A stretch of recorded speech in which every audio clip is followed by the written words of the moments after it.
Welcome back to the Urban Farmyard, where this city girl goes country. In today's video, I'm going to take you through our intake procedure. It's a really important part of our processes here at the Rescue Centre, which helps us manage a huge influx of little ones during kitten season. Let's go take a look.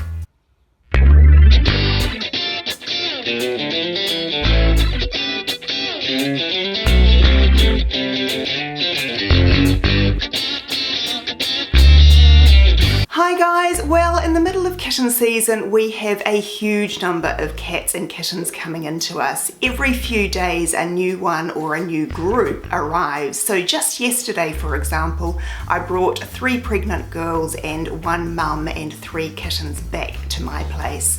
Our intake procedure is really important. It helps us track who's who, it helps us track which mum cats need to be desexed and returned to their families. It helps us to identify the mums that will be available for adoption at some point in the future. It helps us to track things like birth dates, dates that kittens were medicated, flea, worm treated, all that sort of thing. Generally helps us to keep on top of everything, because with dozens and dozens, literally, of kittens, things can become out of control pretty quickly. So let's go and show you how it's done. Our intake procedure actually starts the day before we bring new little ones in. What I do is a stock take the day before. I go through and identify which cages are empty, and I identify which cages have cats in them that can be moved on to other places. In most cases they will be adult cats that have been desexed, vaccinated and microchipped and can be moved out of a cage and into our communal area, which is where all our adult cats hang out. The next thing I do is I go and set up the cages for the cats that I know are coming in. Each cat goes into an individual cage, particularly when they're pregnant. We need them to feel nice and safe and secure in their own space so that they can give birth successfully, knowing that their kittens are going to be okay. The way we set up our cages is we put a lovely fluffy blanket on the bottom.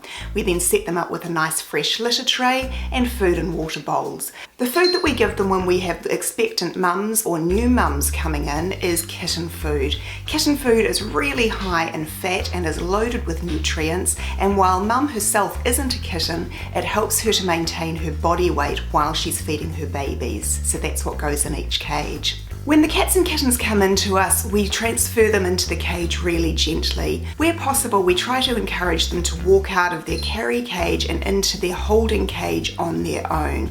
In some cases they're a little bit timid though and aren't keen on doing that, in which case we'll pick them up and we'll pop them in their new maternity suite. If we've got little ones, we move the kittens first because mums don't like to be without their babies. If we try to move mum first, she's inclined to panic and try to return to the cage to collect her little ones. So we always move the babies first and mum second. That means mum's always very happy to hop out of her travel cage and into the big cage because she will be safe in there with her babies. The day that they arrive in, we don't do a lot more with them. We don't flea or worm treat them. What we really want to do is get them nice and settled and feeling comfortable in their new environment before we start poking and prodding them. The one thing we do is if we have kittens coming in, we do weigh them when they come in. We do this to check just how close they are to being able to be desexed and go to their new homes. The 2 little ones that I'm weighing here are a really good weight. They're both over 1 kilogram, which means that we can immediately get them booked into the vet to be desexed, vaccinated and microchipped. They will then be ready to go to their new homes. The next thing I do is I write out a cage card for each little one. These cage cards are really important. On the card we note the name of the mum so that all our volunteers know what mum is named, and we write a list of the little kittens who are in each cage with her. In most cases our kittens have sponsors, so we write down the name of each sponsored kitten. That's the name that their sponsor family has given them. That helps us keep track of the kittens, and when we're taking photos or videos for the sponsors, we know exactly which kitten goes with which sponsor. We also pop the name of the family they came from on their cage card. This is particularly important if mum is an owned cat that needs to be returned to her family once she's been desexed.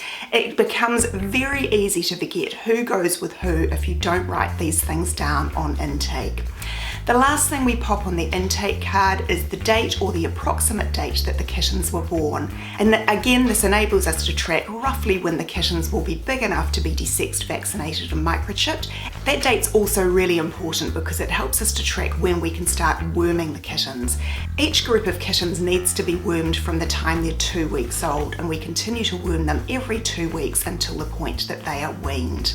So there we have it, our intake procedure. I hope today has been interesting, and I'll see you back here tomorrow.